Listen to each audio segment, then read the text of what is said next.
A delivery girl stepped into the wrong room at the wrong time and accidentally saved a mafia boss's $40 million deal with one sentence in perfect Japanese. He asked who she really was. She said, "Nobody." He decided to make her somebody. Now his empire bows to the girl who arrived with takeout. The crystal chandelier above the mahogany table trembled as Lorenzo Vitali slammed his fist down. "Tell them we accept their terms, Marcus." Now his translator, Marcus Webb, a thin man with sweat beading on his forehead, fumbled with his notes.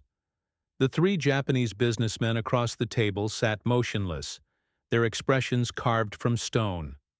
The one in the center, Mr. Takahashi, wore a charcoal suit that probably cost more than most people's cars. His eyes were cold. Yes, Mr. Vitali." Marcus cleared his throat and spoke in broken Japanese. Lorenzo didn't need to understand the language to know something was wrong. He'd built his empire on reading faces, and right now, Mr. Takahashi's face was turning from stone to ice. The Japanese man stood abruptly. The other two followed like shadows. "Wait."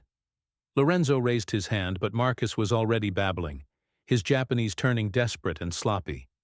Mr. Takahashi's response was sharp, clipped, angry. "What did he say?" Lorenzo demanded. Marcus went pale. He said, "We've insulted his honor. I think I mixed up the words for partnership and something else. Something bad." "You think?" Lorenzo's voice dropped to a whisper which was somehow more terrifying than his shout. "This deal is worth $40 million, Marcus. You think you insulted them?" The room held 6 of Lorenzo's men along the walls, hands near their weapons. But this wasn't a problem guns could solve. This required words, the right words in the right language with the right tone. Mr. Takahashi spoke again, his voice like a blade being unshathed. He sang. Marcus swallowed. "He's saying the Vitali family is run by fools and amateurs, that we wasted his time. He's leaving." Lorenzo's jaw clenched. 3 months of negotiations gone. His council would never let him live this down. The other families would smell weakness like sharks smell blood. The Japanese delegation moved toward the door. That's when someone knocked. Not now. Lorenzo barked. The door opened anyway. A young woman stepped in, maybe 25, wearing a bright red jacket with dragon walk embroidered on the breast. She carried 2 large bags of takeout food, and her dark brown hair was pulled into a messy ponytail. She looked completely out of place in a room that smelled of expensive cologne and barely contained violence. "Sorry, I've got an order for her." She stopped, reading the room. Her green eyes flicked from Lorenzo to the Japanese men. "Oh, bad time. Get out." One of Lorenzo's guards growled. But Mr. Takahashi had turned. He glanced at the delivery bags, then at the girl, and said something in Japanese, probably telling her to leave as well. The delivery girl blinked. Then, to everyone's shock, she responded in perfect fluid Japanese. The room went silent. Mr. Takahashi's eyebrows rose, the first emotion he'd shown all night. He said something else longer this time, almost like a test. The girl set down the bags and replied, her tone respectful but confident. She even bowed slightly, the exact depth that Lorenzo had seen Mr. Takahashi use earlier. "What the hell is happening?" Lorenzo muttered. The conversation continued. The delivery girl spoke. Mr. Takahashi listened, then responded. His shoulders, which had been rigid with offense, started to relax. One of his associates actually smiled. Marcus stood frozen, his mouth hanging open. Finally, the girl turned to Lorenzo.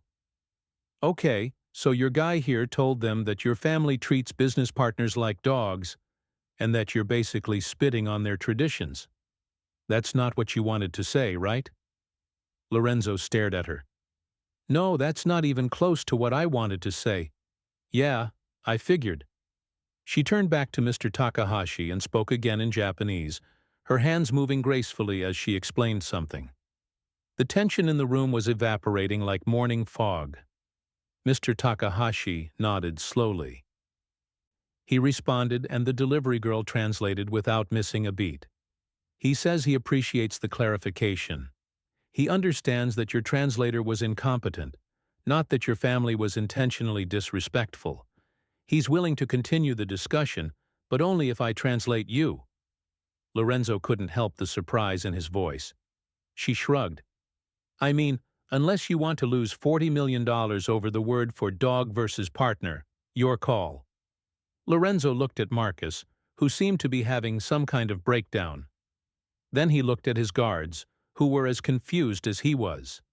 Finally, he looked at Mr. Takahashi, who was watching him with an expression that said, "Choose wisely." "Fine," Lorenzo said. "Marcus, sit down and shut up. You?" He pointed at the delivery girl. "What's your name?" "Sophia Carter." "Sophia Carter. You just became my translator. Don't screw this up." For the next 40 minutes, Sophia Carter, who had walked in to deliver orange chicken and lan, negotiated the most important deal of Lorenzo Vitali's career. She didn't just translate, she navigated. When Lorenzo said something too blunt, she softened it. When Mr. Takahashi implied an insult, she framed it as a question. She caught cultural nuances that Marcus never would have understood, even with a dictionary. By the time the Japanese delegation stood to leave, they were shaking Lorenzo's hand. Mr. Takahashi said something to Sophia, bowed to her specifically, and walked out with his associates. The door clicked shut. Lorenzo turned to face her. "Who the hell are you, really?" Sophia picked up her delivery bags. "Just someone who's good with languages," she smiled. But there was something guarded behind it. "That'll be $42.50 for the food, by the way." Lorenzo pulled out his wallet and handed her $500 bills. "Keep the change and leave your number with Tony at the door."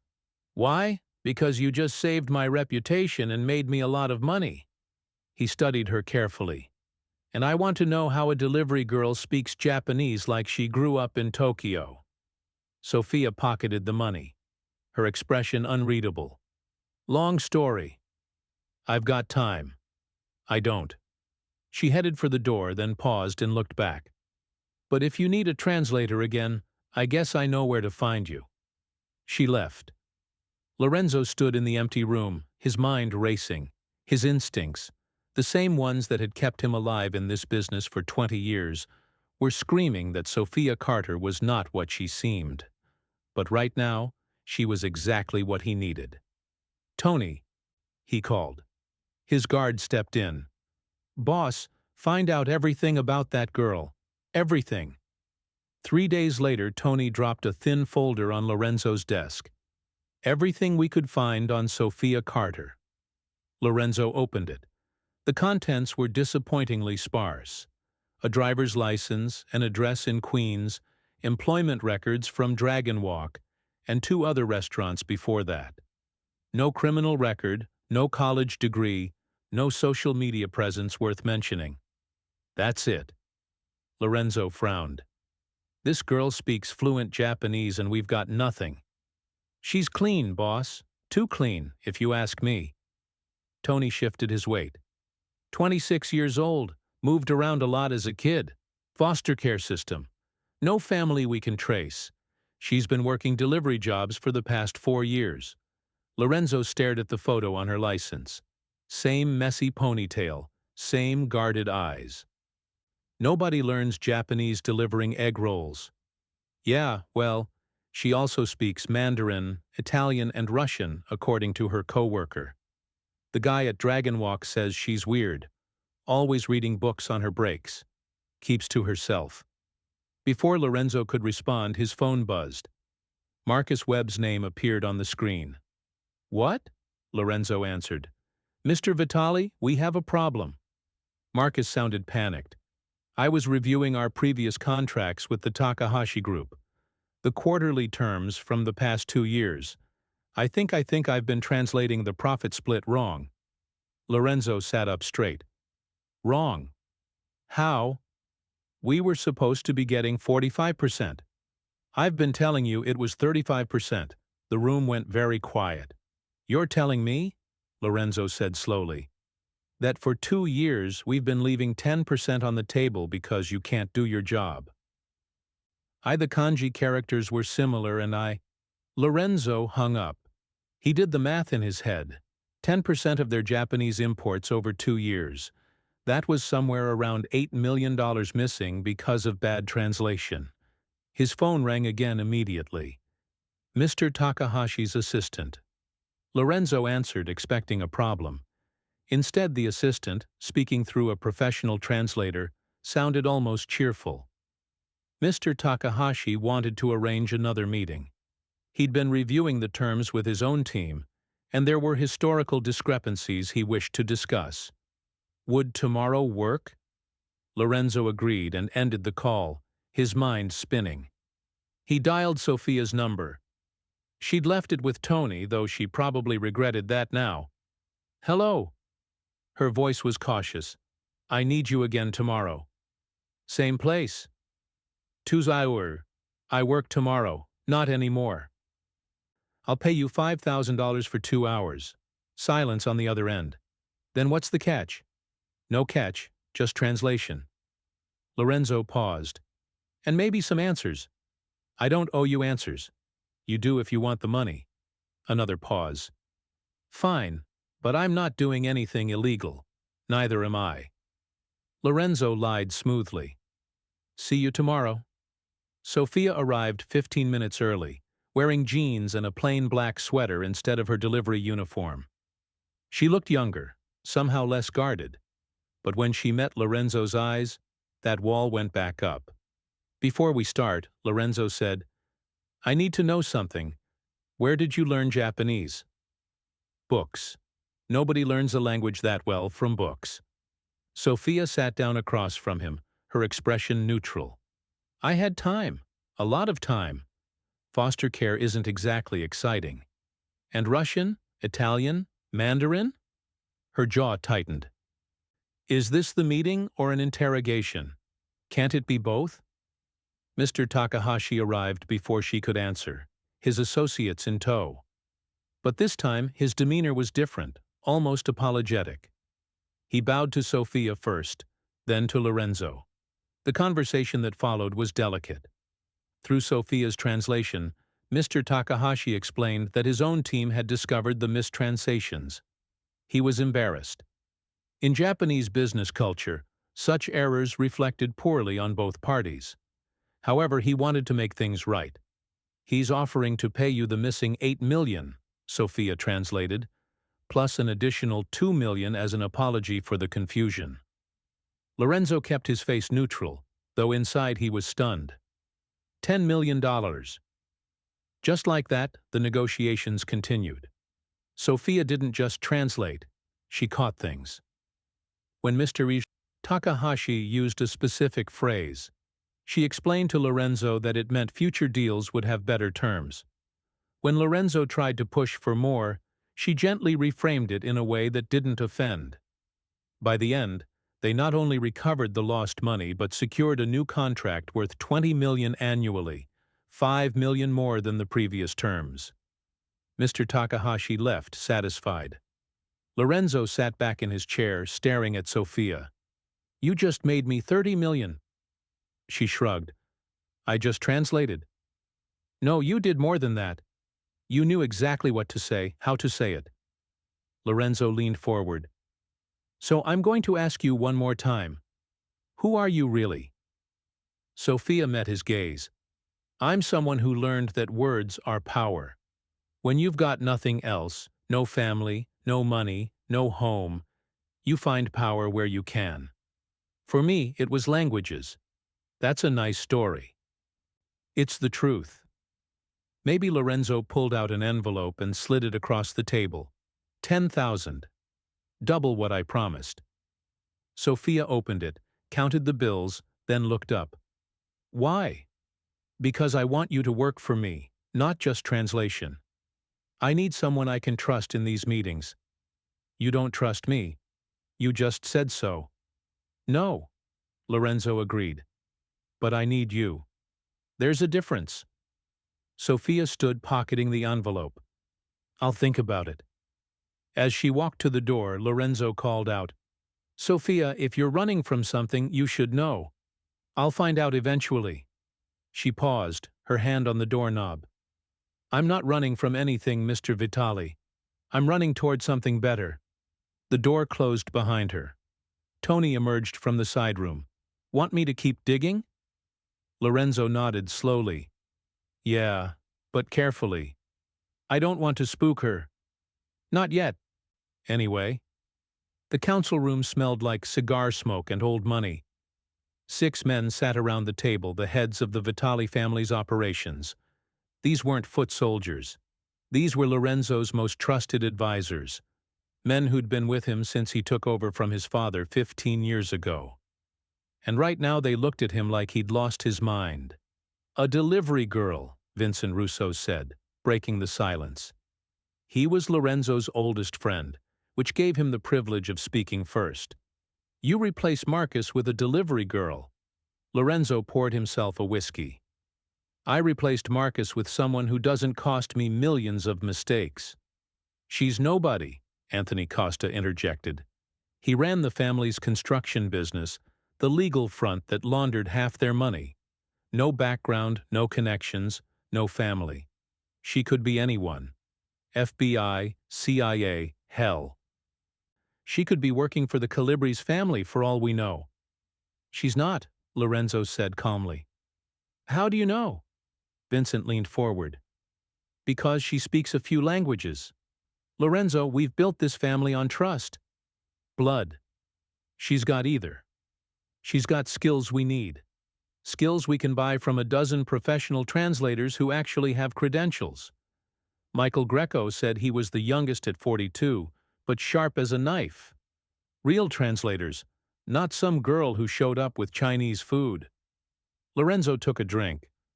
Those real translators lost us $8 million. And she's making you look weak, Vincent shot back. The other families are already talking. Lorenzo Vitali needs a waitress to save his business. Deals. You know what that sounds like? Sounds like I'm smart enough to use the right tools for the job.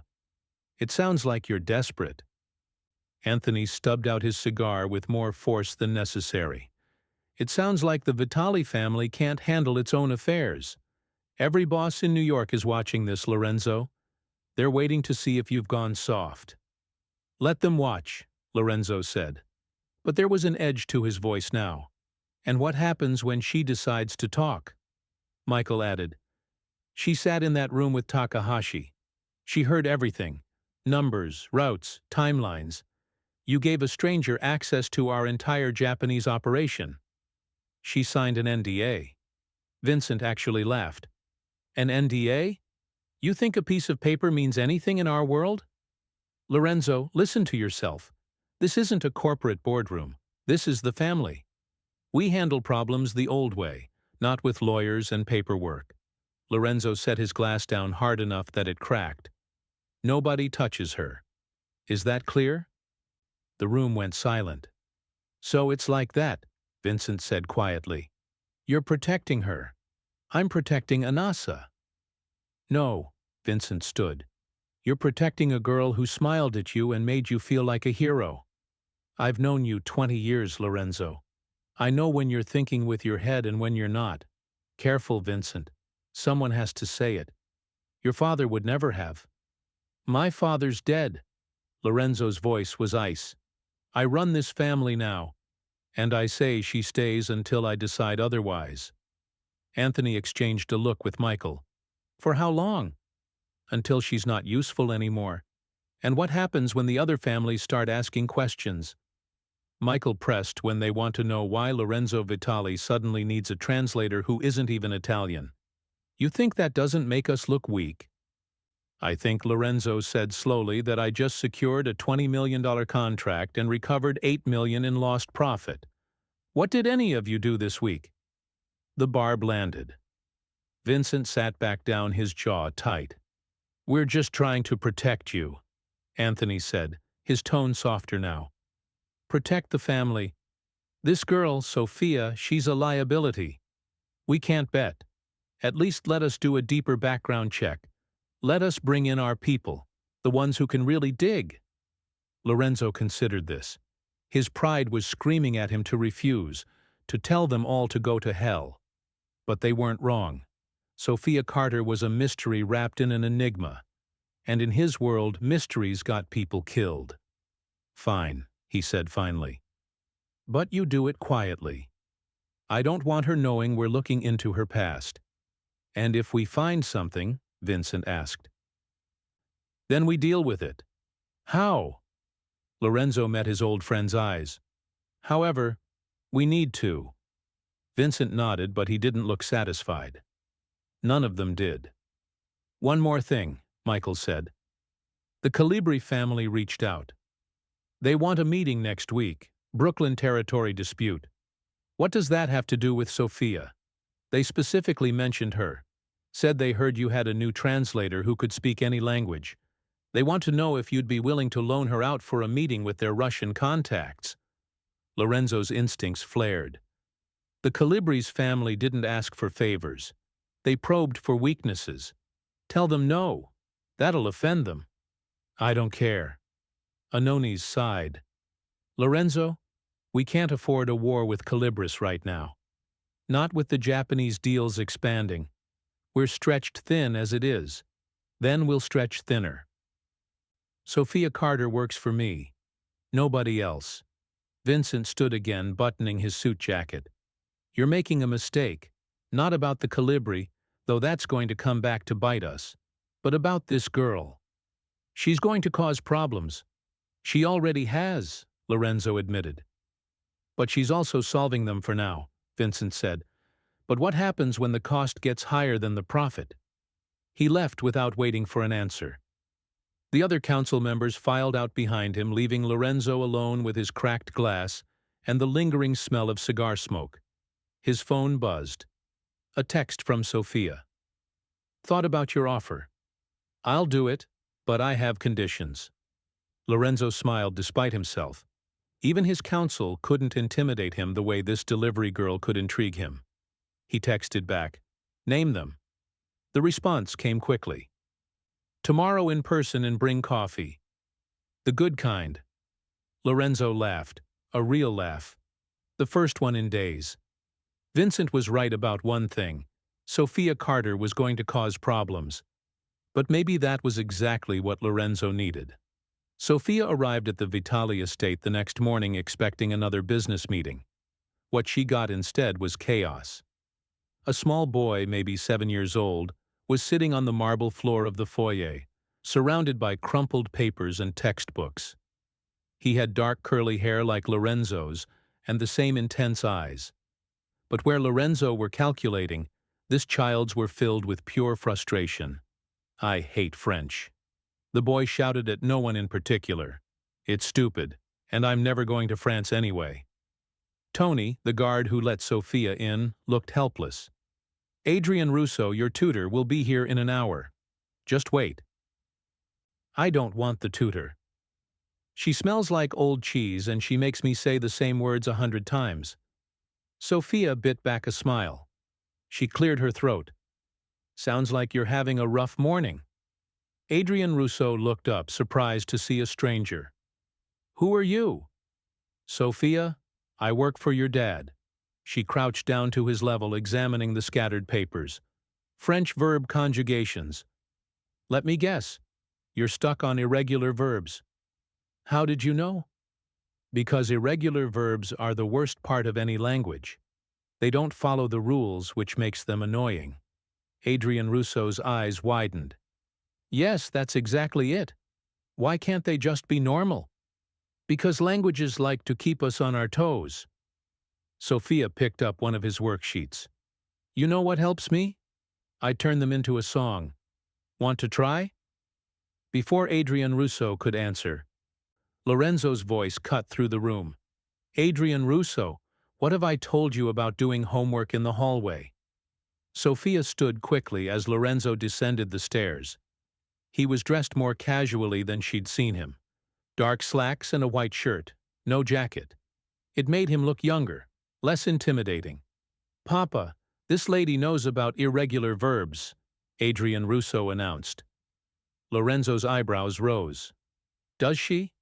I was just, Sophia started, but Adrian Russo interrupted. Can she help me, please? Mrs. Duchamp makes everything so boring, and she gets mad when I ask questions.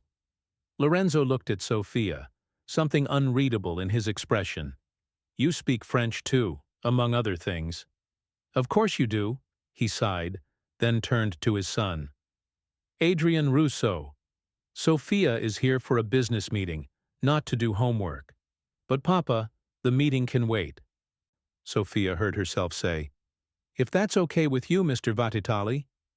Lorenzo studied her for a long moment. You don't have to. I know, but irregular verbs really are the worst. I'd feel guilty leaving him to suffer alone. Adrian Russo jumped up. Yes. Come on, we can use the library. It's way better than the hallway. Before either adult could protest, he grabbed Sophia's hand and pulled her toward a set of double doors. The library was enormous. Floor-to-ceiling bookshelves, leather chairs, a fireplace that probably cost more than Sophia's annual salary. Adrian Russo dumped his books on a table and looked at her expectantly. Okay, Sophia said, sitting down. Show me what you're stuck on.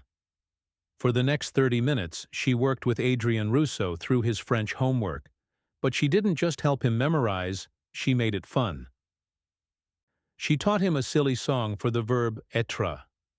She explained that awir sounded like awir because if you had something you wanted to have more, she drew pictures to help him remember. Adrian Russo laughed, actually laughed. The sound was bright and genuine, echoing off the library walls. You're so much better than Mrs. Duchamp, he declared. Can you be my teacher instead? I'm not a real teacher, Adrian Russo, but you know so many languages. Tony told me you speak Japanese and Chinese and Italian and Russian. And Tony talks too much, Sophia said, but she was smiling. How many languages do you know? She counted in her head.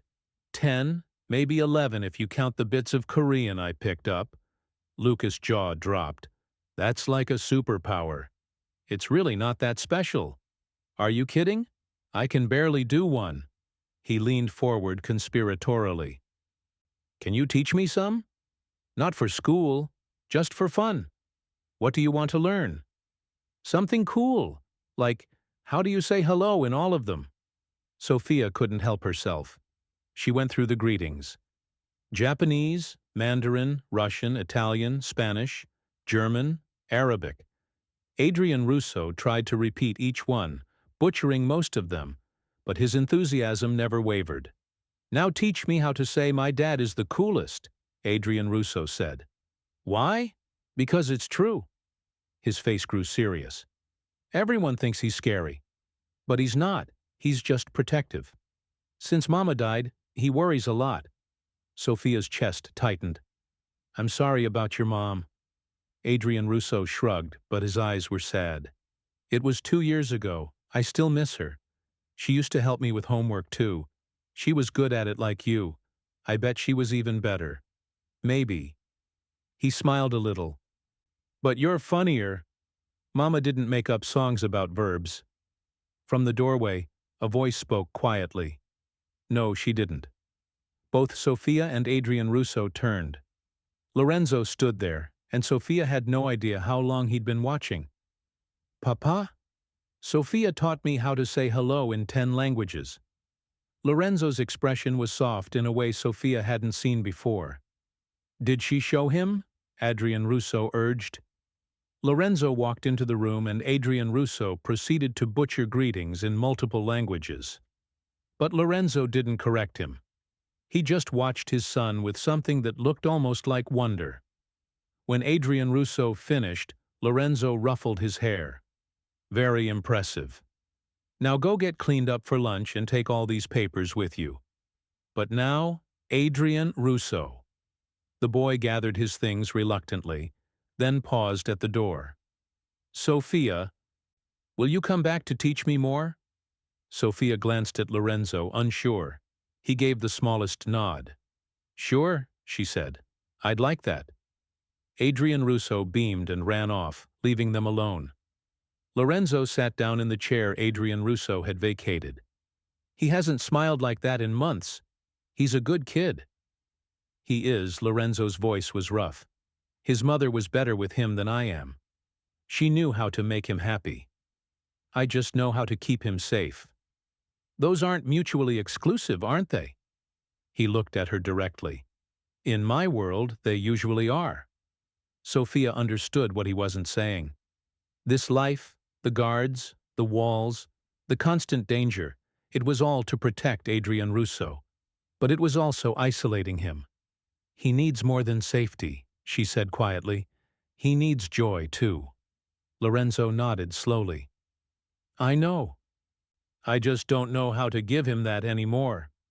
Maybe you don't have to do it alone. Their eyes met and something shifted in the air between them. About those conditions, Lorenzo said, changing the subject. For working with me, Sophia pulled out a folded piece of paper.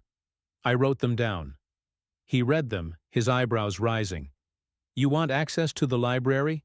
And Thursdays off to volunteer at a literacy center. Is that a problem? No, it's just not what I expected. He folded the paper. Done. Anything else? Just one thing. If I'm going to work for you, I need to know you'll keep your word. No lies, no games. Lorenzo extended his hand. No lies, no games. Sophia shook it. And in that moment, she sealed her fate with the Vitali family. 2 weeks into working for Lorenzo, Sophia had translated 3 more deals, caught 2 contract errors, and somehow become Adrian Russo's unofficial language tutor. She'd also avoided every personal question Lorenzo asked her until tonight. It was past midnight. Lorenzo had called her for an emergency translation. A Russian supplier had issues with the shipment. The call had gone well. The problem was solved. But when Sophia stood to leave, Lorenzo stopped her. Stay, have a drink. I don't drink with clients. I'm your employer, not your client. There's a difference. He poured 2 glasses of whiskey. Anyway, besides, you've been dodging my questions for 2 weeks. I'm starting to think you're hiding something. Sophia reluctantly sat back down. I'm not hiding anything. I just value my privacy. In my experience, people who value privacy usually have secrets. Lorenzo slid a glass toward her. Why languages, Sophia? Of all the things you could have learned, why that? She stared at the amber liquid because they were free. What does that mean? Sophia took a breath. She'd told the story before to social workers and therapists who didn't really care. But something about the quiet room and Lorenzo's genuine curiosity made her speak. I grew up in foster care. 7 different homes between ages 5 and 18. Some were okay, most weren't. She picked up the glass but didn't drink. The only constant was the library. Every home I lived in, I'd find the nearest library and camp out there. And you read language books. I read everything. But languages, they were an escape. When I learned Spanish, I could read Gabriel Garcia Marquez in the original text. When I learned French, I could understand Kimu. Each language was like a door to a different world. Lorenzo listened, his expression unreadable. The group home I stayed in from 16 to 18 had a Russian woman working the night shift, Natasha. She'd sneak me books from her house, Tolstoy, Dostoevsky, Pushkin. We'd practice together during her breaks. Sophia smiled at the memory. She said I had a gift for it, that I thought like a translator, not just a student. What does that mean? It means I don't just learn words. I learn how people think. Every language has a personality, a rhythm. Japanese is formal, layered with respect and hierarchy. Russian is passionate, built for literature and emotion. Italian is musical. You can't just translate word for word. You have to translate meaning, context, feeling. Lorenzo leaned back, studying her. That's why you're so good at the meetings. You're not just repeating what people say. You're interpreting what they mean. Exactly. So you learned 10 languages from library books and a Russian night nurse. There it was, the skepticism she'd been waiting for. Not just them. I had other teachers along the way. A Korean grocery store owner who let me practice in exchange for stocking shelves. An Italian chef who taught me while I washed dishes. A Chinese professor I met at the library who needed help organizing files. She met his eyes. When you have nothing, Mr. Vitali, you learn to trade what you can offer. I offered my time and attention. They offered knowledge. And that's it. That's the whole story. That's the whole story. Lorenzo was quiet for a long moment. My world is built on blood, Sophia. Family blood, enemy blood, money that's been blood for everything I have came from violence or the threat of it. He paused. But you built your world from words, from books and conversations and kindness from strangers. That's different. Different bad or different good. I haven't decided yet. Sophia finally took a sip of the whiskey.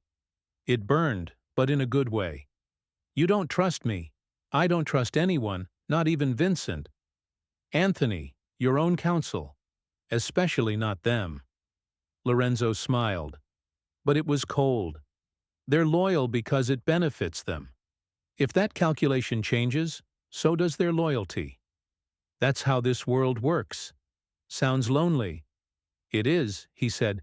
It's so matter-of-factly that it hurt to hear. But it's also survival. Sophia set down her glass. Is that what you want for Adrian Russo? A lonely life where he can't trust anyone. Lorenzo's jaw tightened. I want him to be safe. Safe and isolated aren't the same thing. In my world they are. Then maybe your world is wrong. The words hung in the air between them. Sophia expected anger, but Lorenzo just looked tired. You say you learned languages to escape, he said quietly. What were you escaping from? Sophia hesitated. This was the part she never told anyone. Emptiness. Every foster home I was temporary. Every family I was the extra kid. The one they took in for the check or because they felt obligated. She traced the rim of her glass. Languages gave me an identity when nothing else did. If I couldn't belong somewhere, at least I could understand everywhere. Lorenzo nodded slowly like he understood more than she'd said. And now, are you still escaping? No. Now I'm building something that literacy center I volunteer at. I teach immigrants English. People who came here with nothing just like I had nothing. I help them find their words. That's why you wanted Thursdays off. That's why I wanted Thursdays off. Lorenzo poured himself another drink. You're a strange woman, Sophia Carter. You walked into my world by accident and now you're saving my deals and teaching my son and making me question things I've never questioned before. Is that a complaint? It's an observation. He looked at her seriously. But here's mine. No orphan learns 10 languages without a reason. You say it was escape, and maybe that's true, but I think there's more to it. I think you're still running from something or towards something and you're not telling me which. Sophia stood. Maybe you're right, or maybe you're so used to everyone having ulterior motives that you can't recognize someone who just wants to survive. In my experience, survival is the biggest motive of all. She walked to the door, then turned back. Your son asked me today if I had a family. I told him I didn't. He said that was sad. And then he said, maybe you can share ours. You've built your world on blood, Mr. Vitali. But Lucas building his on something better. Don't ruin that for him. Lorenzo didn't respond, but something in his expression shifted. As Sophia left, she felt his eyes on her back, searching, questioning, trying to solve the mystery she represented. Let him search, she thought. Some stories were meant to stay buried, at least for now. Sophia was leaving the literacy center on Thursday evening when the black sedan pulled up beside her. Not Lorenzo's car. She'd learned to recognize those. This one was sleeker, more expensive with tinted windows that reflected the streetlights. The back window rolled down. A man in his 50s sat inside wearing a suit that probably cost more than her rent. His silver hair was slipped back, and he had the kind of smile that never reached his eyes. "Miss Carter, would you spare a moment?" Every instinct told Sophia to run. "I don't know you." "No, but I know you. Sophia Carter, age 26, translator for Lorenzo Vitali." He opened the car door. "Please, I only want to talk. 5 minutes of your time and I promise you'll walk away richer for it. I'm not interested. Not even in $50,000. Sophia froze. $50,000? That was more than she'd make in 2 years of delivery work, more than she'd ever had at once in her entire life. The man saw her hesitation and smiled wider. "Just a conversation, Miss Carter. What's the harm?" Against her better judgment, Sophia got in the car. The interior smelled like leather and cologne. Another man sat in the front passenger seat, silent and watchful. The driver didn't turn around. "My name is Victor Calibris," the silver-haired man said as the car pulled into traffic. "I run operations in Brooklyn. Perhaps Lorenzo has mentioned me." The name clicked. The Calibris family, the ones who'd wanted to borrow her for a meeting, the ones Lorenzo had refused. "He mentioned you," Sophia said carefully. "I'm sure he did. Lorenzo and I have a complicated relationship. We respect each other's territories, but we're not friends." Victor poured himself a drink from a crystal decanter. "However, I believe in recognizing talent when I see it. And you, Miss Carter, are quite talented. What do you want?" "Direct. I like that." Victor took a sip. "I want to make you an offer. A generous one. You see, Lorenzo has an important meeting next week with some Korean distributors. A very lucrative deal. Something about expanded shipping routes. You'll be translating, I assume?" Sophia said nothing. "I'll take that as a yes. Here's my proposal. During that meeting you make a small error. Nothing too obvious. Perhaps you translate exclusive partnership as tentative arrangement, or you soften Lorenzo's terms just enough that the Koreans walk away offended." Sophia's stomach turned. "You want me to sabotage the deal? I want you to ensure it fails. In return, I'll pay you $50,000 cash. Untraceable. You can disappear tomorrow if you want. Start a new life somewhere Lorenzo Vitali will never find you. And why would you want his deal to fail?" Victor's smile turned cold. "Because those Korean distributors will need a new partner, and I'll be ready to step in." Lorenzo gets embarrassed. "I get the contract, and you get enough money to never deliver Chinese food again. Everyone wins except Lorenzo. Lorenzo Vitali has enough wins. He won't miss one deal." Victor leaned forward. "Think about it, Miss Carter. You don't owe him anything. You're not family. You're not even really his employee. You're a contractor he's using for your skills. Do you really think he'd hesitate to replace you if someone better came along?" The words stung because they were partially true. Lorenzo didn't trust her. His counsel wanted her gone. She was useful now, but for how long? "I could make it 75,000. Victor pressed. "Enough to leave New York entirely. California maybe, or Europe. I'm sure someone with your language skills could find work anywhere." Sophia looked out the window. They were driving through Brooklyn, past neighborhoods she'd never been to. "What happens if I say no?" "Nothing. You walk away.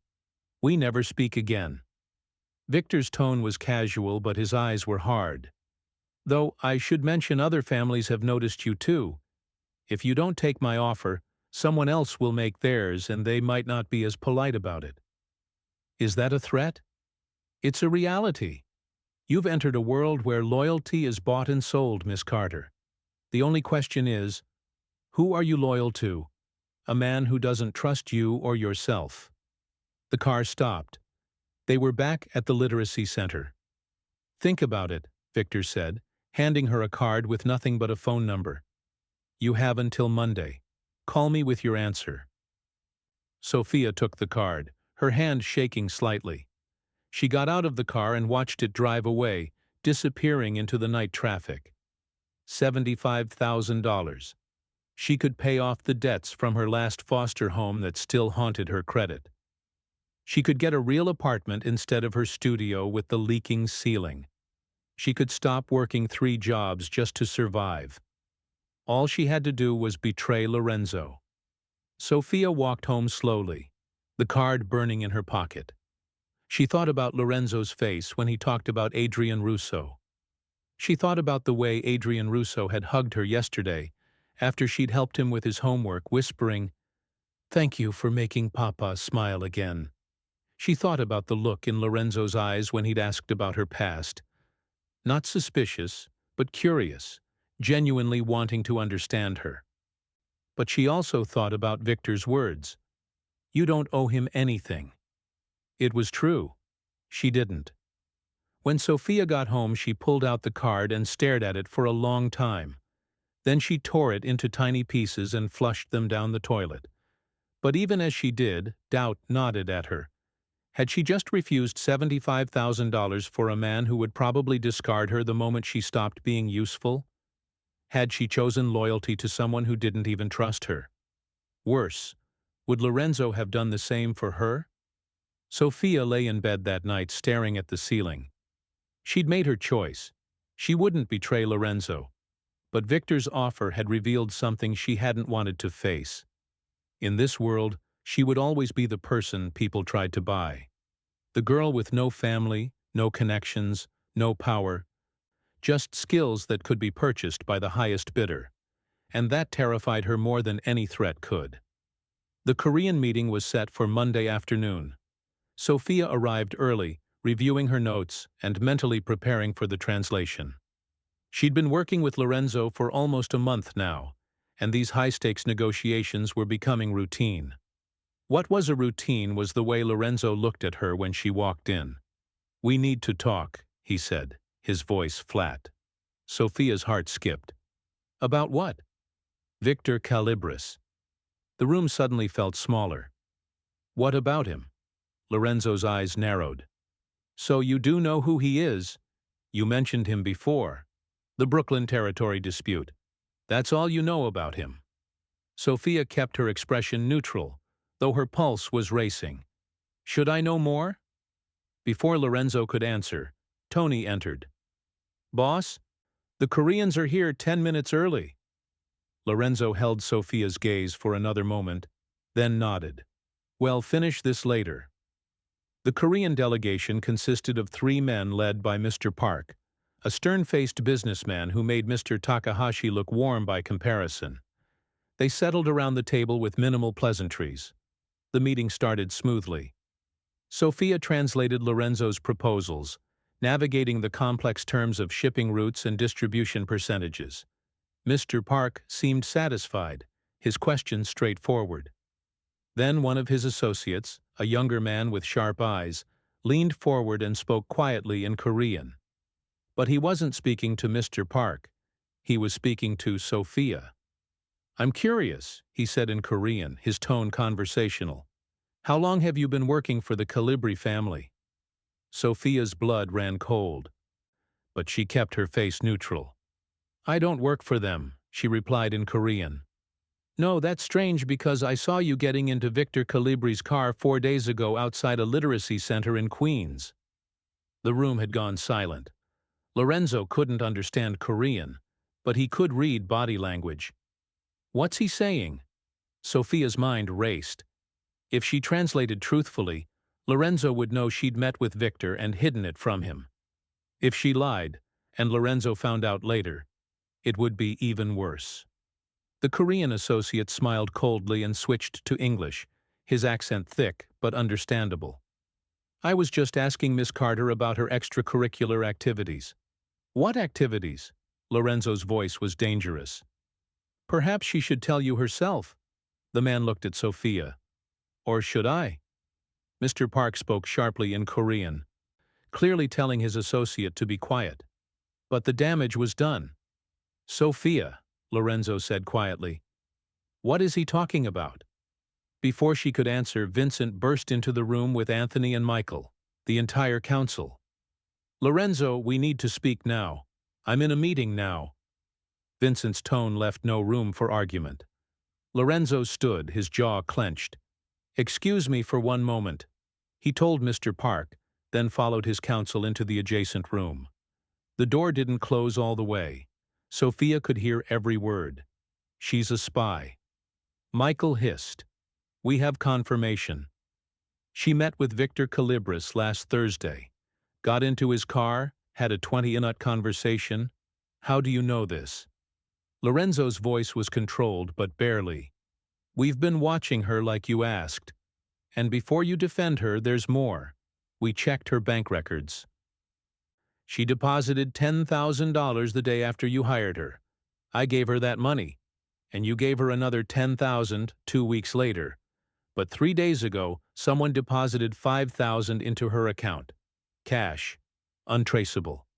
You want to guess who?" Silence. "Lorenzo." "She's playing you," Vincent said, his voice almost pleading. "Victor approached her, probably offered her money to sabotage your deals. And from what we're seeing, she took it." "She wouldn't." "Wouldn't she?" Anthony interrupted. "She's got no family, no loyalty, nothing tying her here except a paycheck, and Victor can pay better than you can.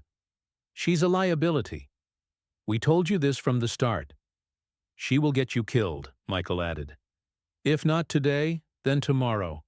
How long until she mistranslates something that gets you arrested or worse?" More silence. Sophia's hands were shaking. The $5,000, that was her literacy cents payment for teaching extra classes. She could prove it. But would Lorenzo even listen? When Lorenzo returned to the meeting room, his face was a mask. He sat down without looking at Sophia. "Please continue," he told Mr. Park. The rest of the negotiation was torture. Sophia translated mechanically, her mind racing. The Korean associate kept watching her with that knowing smile. Lorenzo wouldn't meet her eyes, and when Mr. Park finally stood to leave, apparently satisfied with the terms, Sophia felt no relief. As soon as the Koreans left, Lorenzo turned to her. "My office now." Tony and 2 other guards followed them. Not a good sign. Lorenzo's office felt like a courtroom. He sat behind his desk while Sophia stood, flanked by guards like a criminal. "The $5,000, Lorenzo said. "Where did it come from?" "The Literacy Center. I taught extra classes." "Prove it." Sophia pulled out her phone with shaking hands, showing him the email confirmation from the Sense director. Lorenzo read it, his expression unreadable. And Victor Calibris.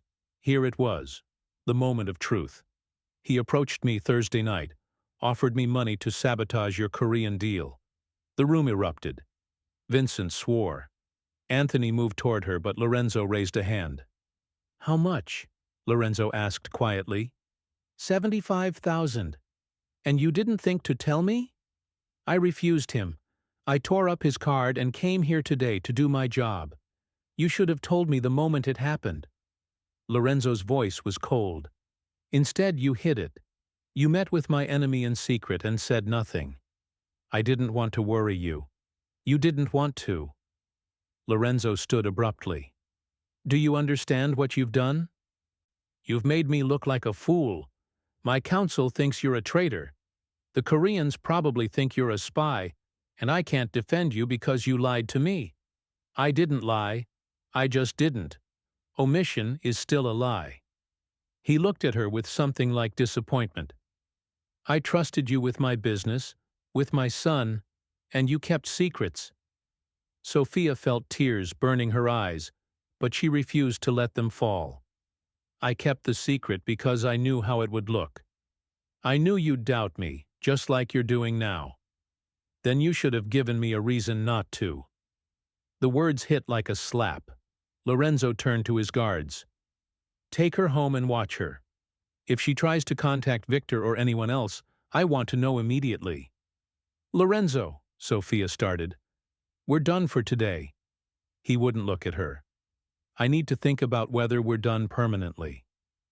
As the guards escorted her out, Sophia caught Vincent's expression. He looked almost triumphant. She'd refused $75,000 to stay loyal to Lorenzo. and now he was treating her like the traitor she'd refused to become. 3 days had passed since the Korean meeting. 3 days of silence from Lorenzo. Sophia had been confined to translation work over the phone. No more in-person meetings. No more access to the estate. The guards still watched her apartment, a constant reminder that she was one wrong move from disappearing. Then on Friday night at 11 show, her phone rang. "It's me." Lorenzo's voice was rough, tired. "Can you come to the house now? Adrian Russo's asking for you." "He won't sleep. I've tried everything." Sophia's heart clenched. "What's wrong? Just can you come?" 20 minutes later, Tony led her into the estate without a word. The house was dark, except for a light glowing from the library. She found Adrian Russo curled up in one of the oversized leather chairs, his eyes red from crying. Lorenzo sat nearby, looking helpless in a way she'd never seen before. "Sophia." Adrian Russo jumped up and ran to her, wrapping his small arms around her waist. "You came back." "Of course I did." She knelt down to his level. "What's going on, kiddo?" "I had a bad dream about Mama. Papa said I could pick any book and he'd read to me, but none of them are right." His voice cracked. "I want the one Mama used to read. The French one with the little prince." Sophia's throat tightened. "Loopity Prince." Adrian Russo nodded miserably. "But I can't find it, and Papa doesn't read French good, and I just want." He dissolved into fresh tears. "Hey, it's okay." Sophia held him close. "I know that book. I can read it to you." "You can?" "Of course. It's one of my favorites." She looked at Lorenzo over Adrian Russo's head. He nodded, his expression unreadable. Sophia found the book on a high shelf, a beautiful old edition with watercolor illustrations. She settled into the chair with Adrian Russo curled against her side and began to read in French, translating key passages into English so he could understand. Lorenzo sat in the chair across from them, watching in silence. Adrian Russo's breathing gradually slowed. His grip on Sophia's hand loosened. By the 3rd chapter he was asleep. "I'll carry him to bed," Lorenzo said quietly. He scooped up his son with practice, and Sophia followed them upstairs. Adrian Russo's room was exactly what she'd imagined. Shelves full of toys he was too old for, posters of soccer players, a nightlight shaped like a moon. Lorenzo tucked him in, brushing the dark curls from his forehead with a gentleness that made Sophia's chest ache. "Stay," Adrian Russo mumbled, half asleep. "Both of you, please." Lorenzo sat on the edge of the bed. Sophia hesitated, then sat in the chair by the window. They stayed until Adrian Russo's breathing turned deep and even. Outside in the hallway, Lorenzo finally spoke. "Thank you. He's been having nightmares all week. Nothing I did helped. He just needed to feel close to her memory. The book was his connection, and you knew it." Lorenzo leaned against the wall, exhaustion written across his face. "You always know what he needs." "Better than I do." "That's not true." "It is." He looked at her directly. "Can we talk honestly?" They ended up back in the library. Lorenzo poured 2 drinks. Whiskey for him. Wine for her. The fire had burned down to embers, casting shadows across the room. "I had you investigated," Lorenzo said without preamble. "After Victor's approach, my people went back to every foster home. Every job, every person you've ever known." Sophia's stomach dropped. And you're exactly who you said you are." "The 5,000 was from the literacy center. You really did learn languages from books and borrowed teachers. You're not a spy, not a plant, not anything except," he paused, "except someone who survived against terrible odds. Why are you telling me this? Because I owe you an apology.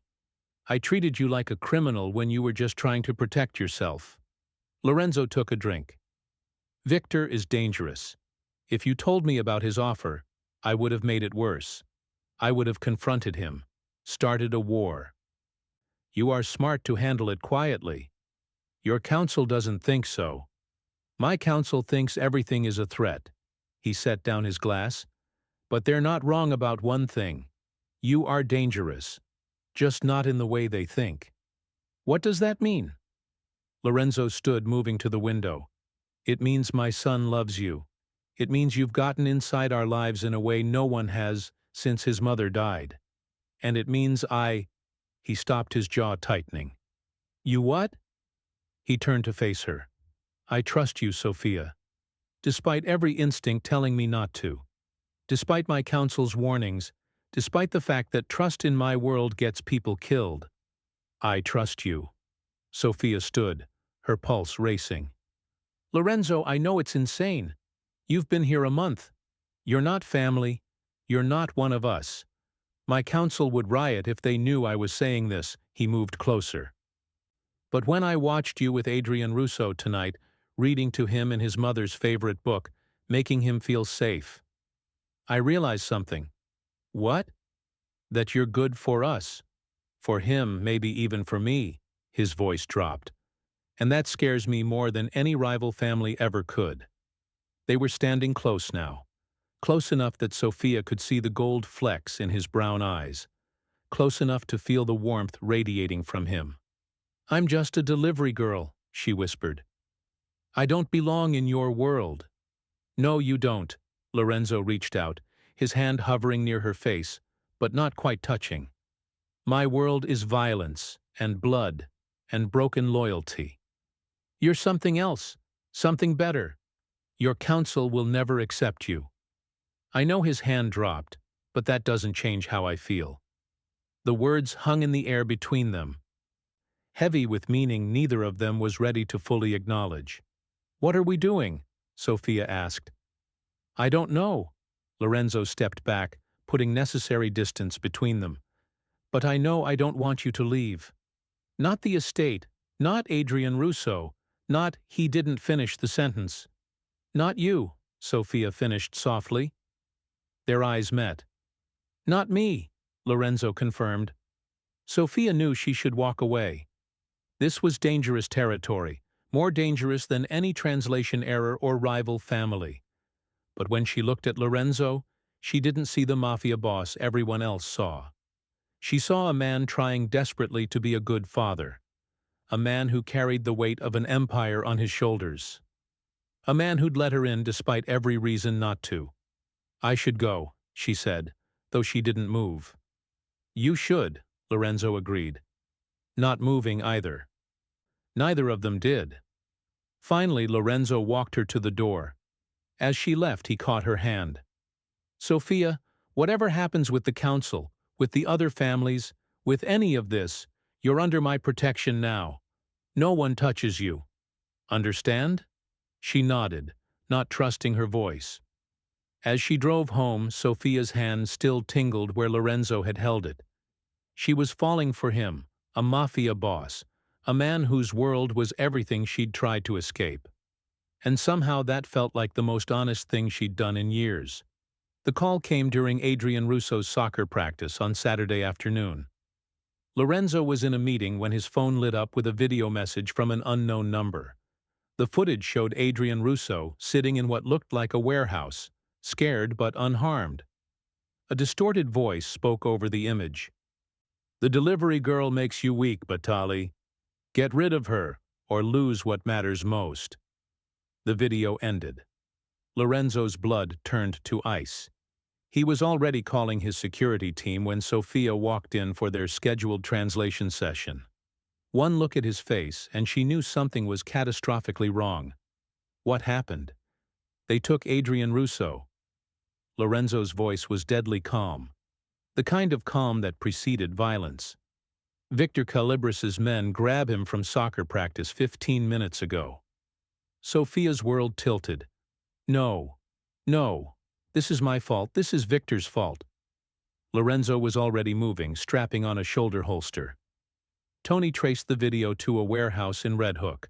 I'm leaving now. I'm coming with you. Absolutely not. He knows me. If he's scared, seeing me might help Sophia's voice with steel. And if this is about me, Then I should be there. Lorenzo looked at her for a long moment, then nodded. Stay behind me. Do exactly what I say. If shooting starts, you run. Understood. Understood. The drive to Red Hook took 23 minutes. Lorenzo made calls the entire way, mobilizing his men, coordinating positions, his voice never rising above a controlled murmur. Sophia sat beside him. Her hands clenched so tight her nails drew blood from her palms. He'll be okay, she whispered. Maybe to Lorenzo, maybe to herself. He has to be.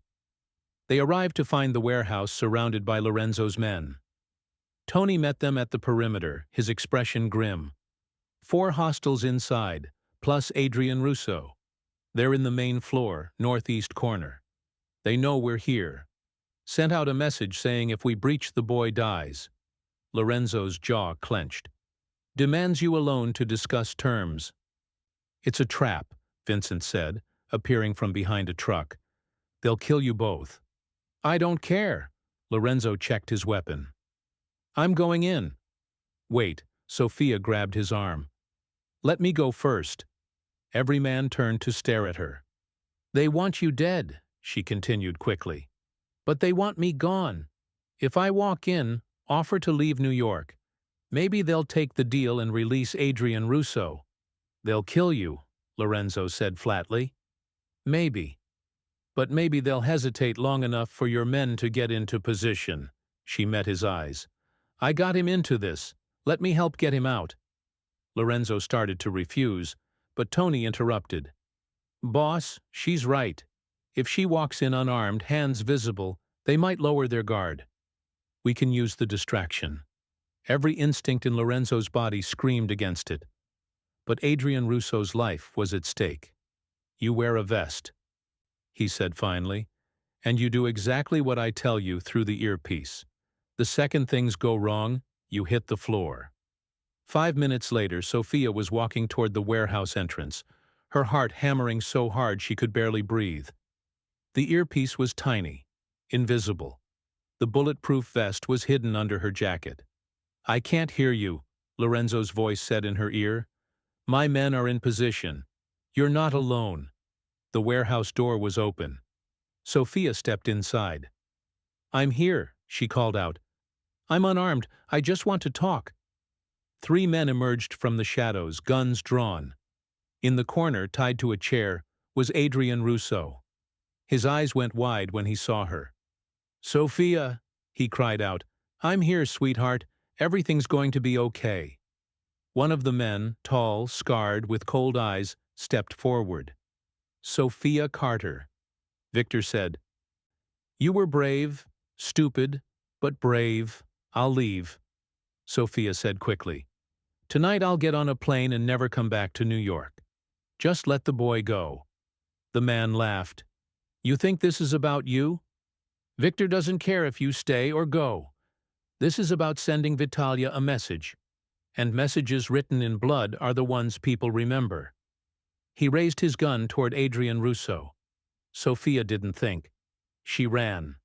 The gunshot was deafening. She felt the bullet hit her vest, stealing her breath, but she didn't stop. She threw herself between Adrian Russo and the gunman just as the windows exploded inward. Lorenzo's men came through every entrance at once. Gunfire erupted. Sophia covered Adrian Russo's body with her own, feeling him trembling beneath her. Close your eyes, she whispered. Don't look. I've got you. The firefight lasted maybe 30 seconds, but it felt like hours. When silence finally fell, Sophia's ears were ringing and her chest was on fire from the bullet impact. Clear? Tony's voice. Then Lorenzo was there pulling her up, checking her for injuries. Are you hit? Bess caught it. Sophia's hands shook as she helped untie Adrian Russo. The boy launched himself at her, sobbing. I was so scared. I thought they were going to hurt you. I'm okay. We're both okay. Sophia held him tight, ignoring the pain in her ribs. Lorenzo knelt beside them, his hand on Adrian Russo's back. Their eyes met over the boy's head, a moment of shared terror and relief. You jumped in front of a bullet. Lorenzo said quietly. I couldn't let them hurt him. 2 of the gunmen were dead. 1 was wounded. The scarred man had escaped through a back exit, but Lorenzo's men were already pursuing. As they walked out of the warehouse, Adrian Russo refused to let go of Sophia's hand. In the car, he curled up between them, still shaking. Don't let them send her away, Papa, he whispered. Please, she saved me. She's family now.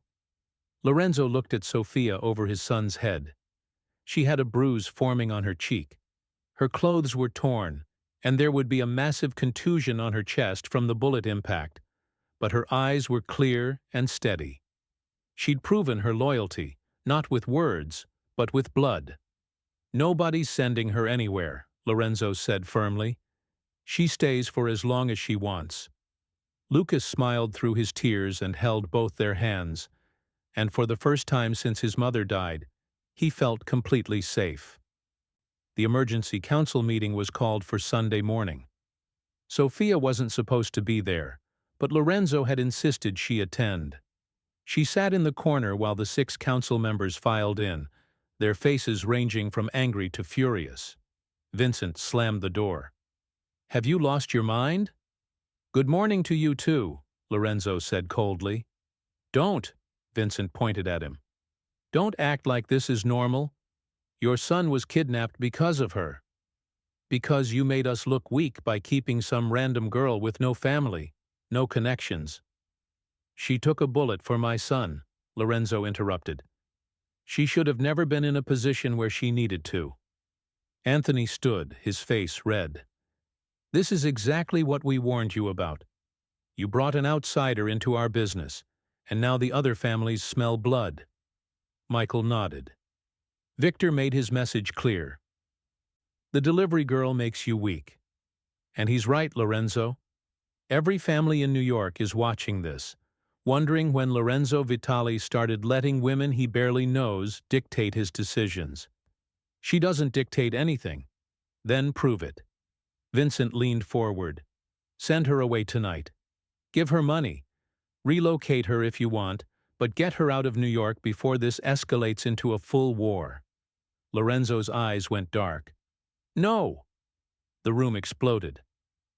Are you serious? Michael shouted. Your son was tied to a chair with a gun to his head because of Victor Calibris, not Sophia. Victor used her as an excuse. Anthony slammed his hand on the table. But he's not wrong. You've changed since she arrived. You're distracted. You defend her over your own counsel. You trust her with information we've earned through decades of loyalty. She's earned my trust, too. In 1 month, Vincent's voice rose. Lorenzo, we've been with you for 15, 20 years.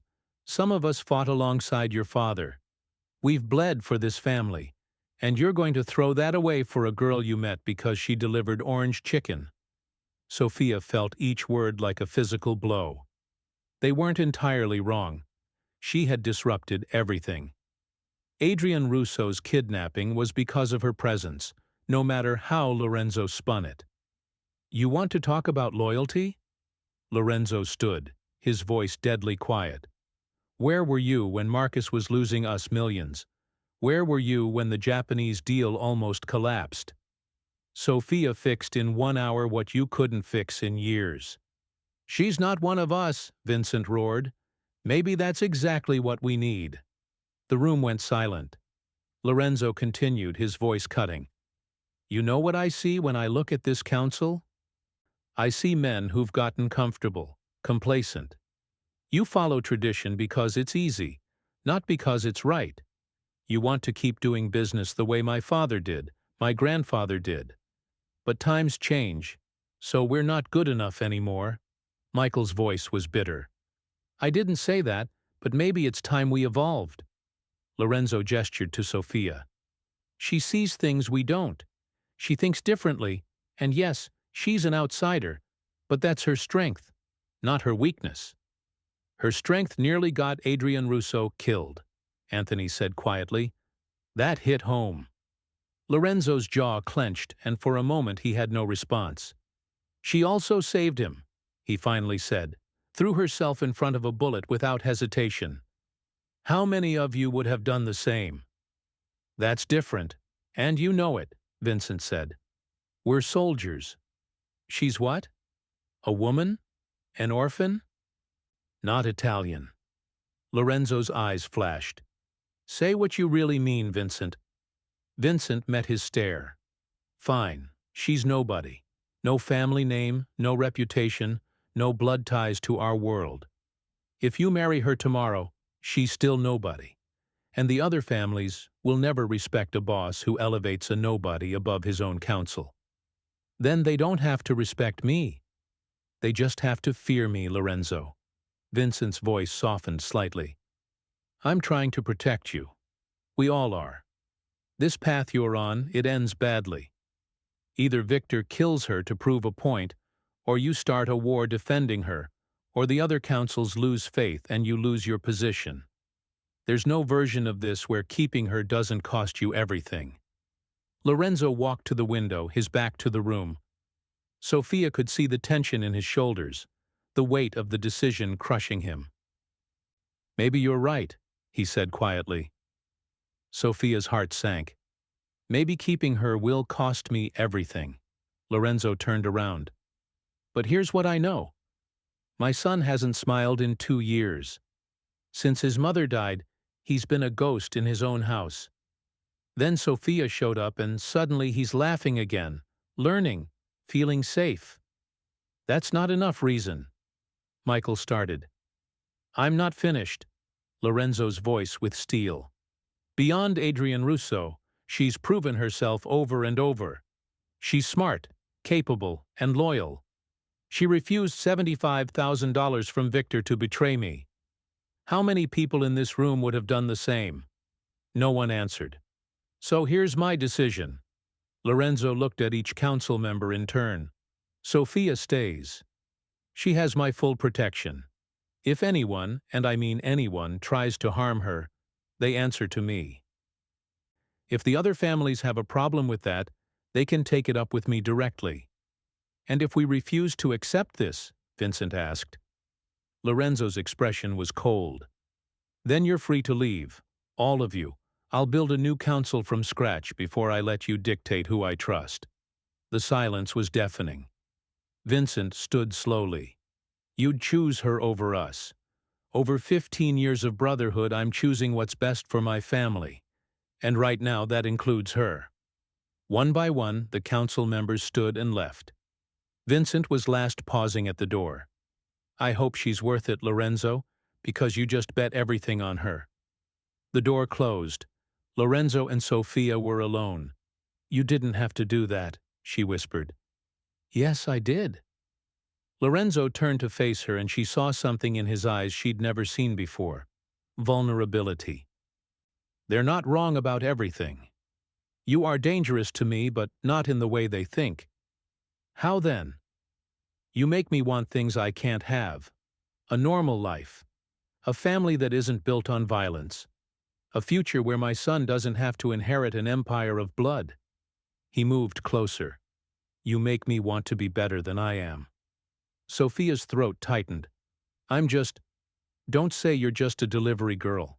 You're so much more than that. Lorenzo's hand found hers. And I just burned every bridge with my counsel to prove it. What if they're right? What if I cost you everything? Then at least it'll be my choice. He squeezed her hand, not theirs. Sophia realized in that moment that Lorenzo hadn't just defended her. He'd chosen her over tradition, over counsel, over everything he'd been taught about how his world worked. And that terrified and thrilled her in equal measure. The meeting with the Japanese syndicate was scheduled for Wednesday, the biggest deal Lorenzo had ever negotiated. $50 million in expanded distribution rights across the entire East Coast. Mr. Takahashi was bringing his entire board of directors, and the contract would cement the Vitali family's dominance for the next decade. It would also make them a target. Extra security, Lorenzo told Tony on Tuesday night. I want every guard we have on rotation. No one gets in without being cleared twice. Already done, boss.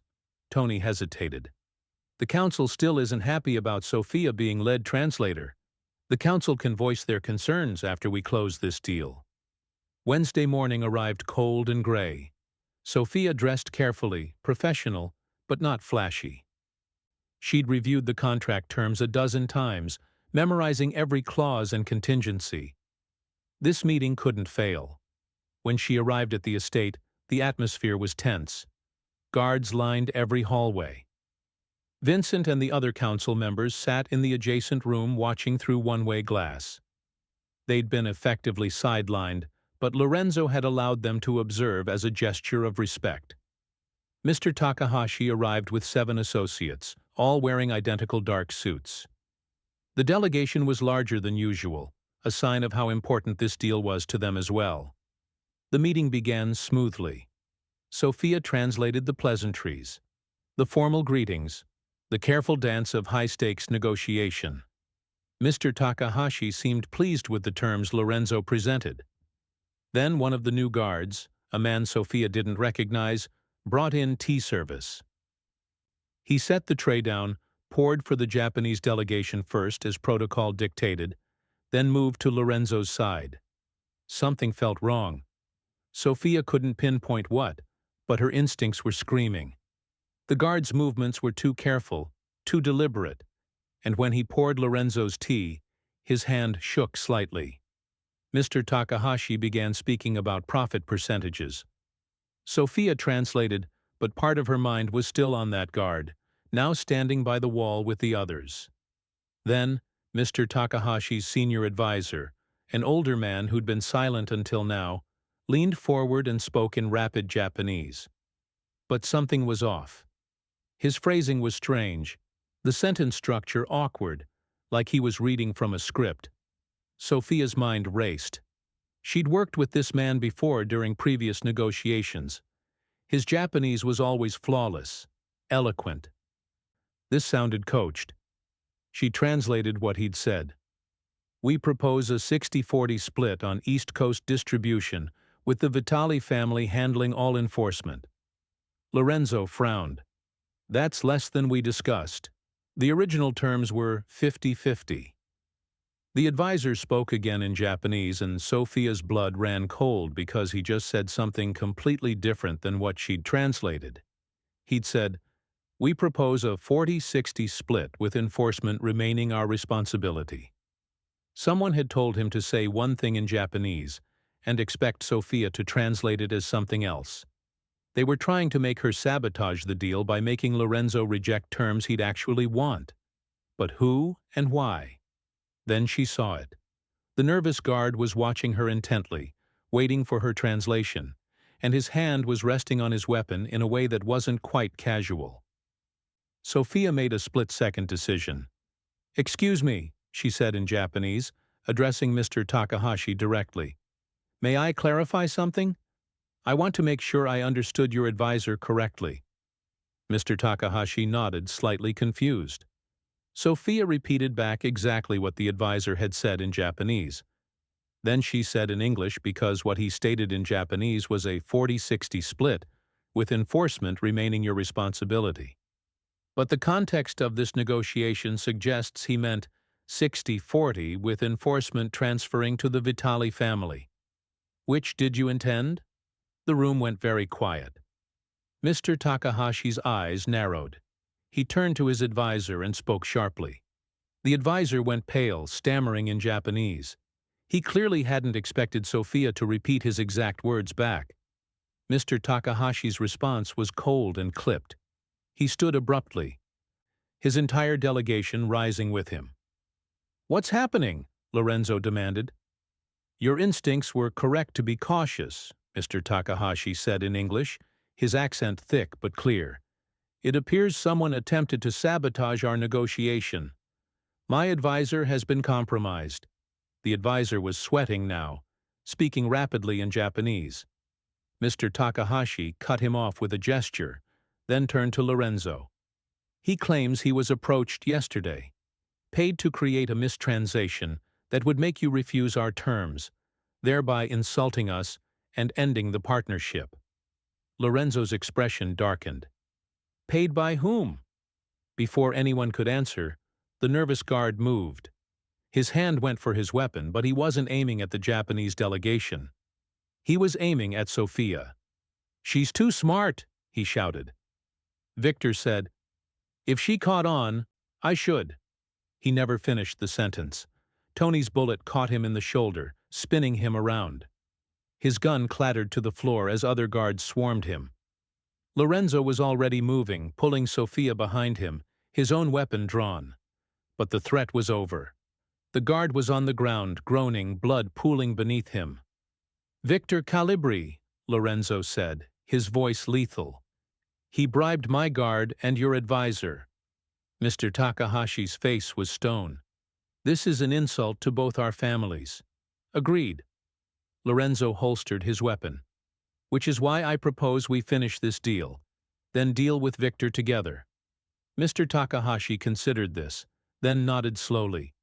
"Your translator saved both our reputations today, and possibly our lives. I am impressed." They sat back down.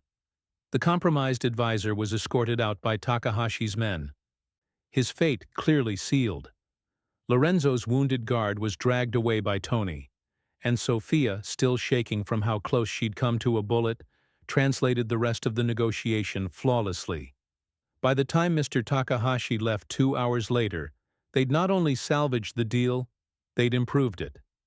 60-40 in Lorenzo's favor, plus a mutual defense pact against the Calibri family. When the Japanese delegation was gone, Lorenzo turned to Sofia. "You caught it." The mistranslation. His phrasing was wrong. I knew something was off. You saved my life." Again, Lorenzo pulled her close, right there in front of the remaining guards, and his counsel watching through the glass. "Do you understand what you did today?" "My job." "No, you proved that you belong here. Not just as a translator, but as he paused, searching for the right word. As family." Through the one-way glass, Sofia could see the council members. Vincent's expression was unreadable, but the others looked different now. Not accepting, not yet, but perhaps considering. "Victor's going to retaliate," Sofia said quietly. "Let him try." Lorenzo's eyes were hard. He just made this personal.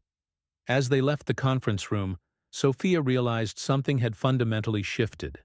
She'd proven her loyalty beyond any doubt. Now the question was, what came next? Lorenzo called a gathering for Friday night. Not just his council, but representatives from every major family in New York. The Calibrizes, the Russos, the Grayos, even families from Boston and Philadelphia sent emissaries. The Vitalia Estates' grand ballroom hadn't seen this many people since Lorenzo's father's funeral. Sofia stood in Lorenzo's office, watching the arrivals through the window. "What is this?" "A statement." Lorenzo adjusted his tie in a mirror. He wore a black suit that probably cost more than her car. After what Victor tried, the families need to understand where things stand. "And where do they stand?" He turned to face her. "You'll see." Downstairs, the ballroom buzzed with tension. Council members from different families clustered in corners, whispering. Sofia recognized Victor Calibris immediately. Silver hair, cold smile, standing with his people like he owned the room. When Lorenzo entered with Sofia beside him, the whispers stopped. Vincent and Lorenzo's counsel sat at the head table, their expressions carefully neutral. Adrian Russo was upstairs with his nanny, kept safely away from the proceedings. Lorenzo took his position at the podium. "Thank you all for coming. I know there's been speculation about recent events, the incident with my son, the failed deal sabotage, the shifting alliances." He paused, letting the words settle. "Tonight, I'm going to clarify exactly where the Vitali family stands." Victor leaned back in his chair, smirking. First, regarding Victor Calibri, Lorenzo's voice was ice. "Your attempt to sabotage my Japanese partnership failed. Your bribed guard is singing to the FBI as we speak, and your territory in Red Hook, as of this morning, It's mine. The other families have already recognized the transfer. Victor's smirk vanished.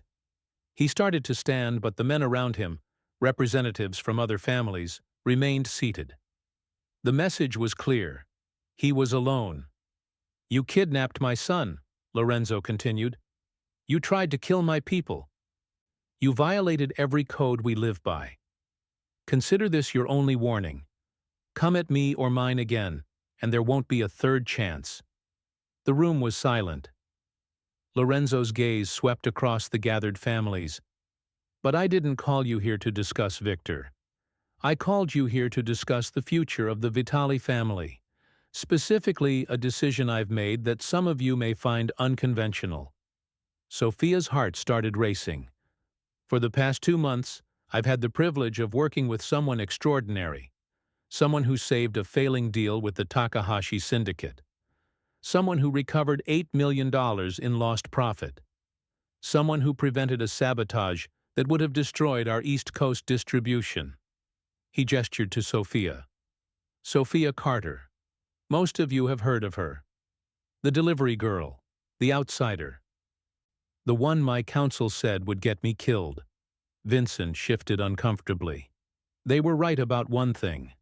She is an outsider. She has no family name, no blood connections, no history in our world. Lorenzo's voice grew stronger. But here's what she does have. Loyalty that can't be bought. Intelligence that saved my empire. And courage that saved my son's life when she took a bullet, meant for him. Gasps rippled through the room. So today, I'm making an announcement. Lorenzo looked directly at his counsel. Effective immediately, Sophia Carter is my official advisor and voice. In any negotiation, her word carries the same weight as mine. In any meeting, her judgment holds equal authority. She will have full access to family operations, full protection of the Vitali name, and a seat at my table above all others. The room erupted. You can't be serious, someone shouted. She's nobody, another voice called out. Victor stood, his face red. You're elevating a waitress above your own lieutenants, above men who've bled for your family. I'm elevating someone who earned it, Lorenzo said calmly. Something not all of you can claim. Vincent rose slowly. The room quieted, waiting for his response. He'd been Lorenzo's closest friend, his most trusted advisor. If he rejected this publicly, it would split the family. He looked at Sophia for a long moment, then at Lorenzo. Finally he nodded just once, barely perceptible. But it was enough. The Vitali Council supports this decision, Vincent said, though his voice was strained. Miss Carter has proven herself worthy. One by one, the other council members stood. Anthony, Michael, the rest. Some looked angry, some resigned. But all of them stood. The other families watched in stunned silence. Lorenzo extended his hand to Sophia. She took it, stepping forward on shaking legs. The room stared at her. This girl who'd walked in with orange chicken and somehow changed everything. Anyone who has a problem with this can take it up with me directly, Lorenzo said. But understand this. She is under my complete protection. She is Vitali now, and anyone who forgets that will answer to me. The gathering slowly dispersed, whispers following in its wake. Victor left without a word, defeated and humiliated. As the room emptied, Adrian Russo appeared in the doorway. He'd snuck out to watch. He ran straight to Sophia, wrapping his arms around her waist. "Does this mean you're staying forever?" he asked hopefully. Sophia looked at Lorenzo, tears in her eyes. "Yeah, kiddo. I think it does." Lorenzo took her other hand. The three of them stood there. A delivery girl, a mafia boss, and a little boy who'd lost his mother, but found something like family again. Sophia smiled, shy and uncertain, but genuine. She'd come to deliver food and ended up delivering herself into a life she never imagined. A life built not on blood, but on loyalty, not on tradition, but on choice. The council might never fully accept her. The other families might always whisper, but she had Adrian Russo's trust, Lorenzo's protection, and a place in the Vitali family that no one could take away. For a girl who'd grown up belonging nowhere, she'd finally found her home. As the last rays of dusk faded through the tall windows of the penthouse, Adrian Russo stood silently, watching Emma translate for his foreign investors one last time. Her voice, calm, confident, precise, was the bridge that had turned chaos into opportunity. And for the first time in his life, the infamous Mafia boss didn't feel in control. He felt grateful. When the meeting ended, Adrian stepped closer, his dark eyes searching hers. "You saved me in there," he said softly. "And not just my business." Emma smiled faintly. "Maybe we both saved each other." He chuckled quietly, something rare for a man like him. "You have no idea what you've gotten yourself into." She looked out toward the glittering city skyline. "Maybe I do." Their hands brushed. For a brief moment, the world outside disappeared. The deals, the danger, the noise. Only the quiet connection between two people who shouldn't have met, yet somehow did. Outside, sirens echoed faintly in the distance. The city kept moving, restless and alive. But inside that room, time stood still. Adrian whispered, "Stay with me." And for the first time, Emma didn't hesitate. If you enjoyed this cinematic Mafia love story filled with loyalty, danger, and redemption, don't forget to subscribe to our channel.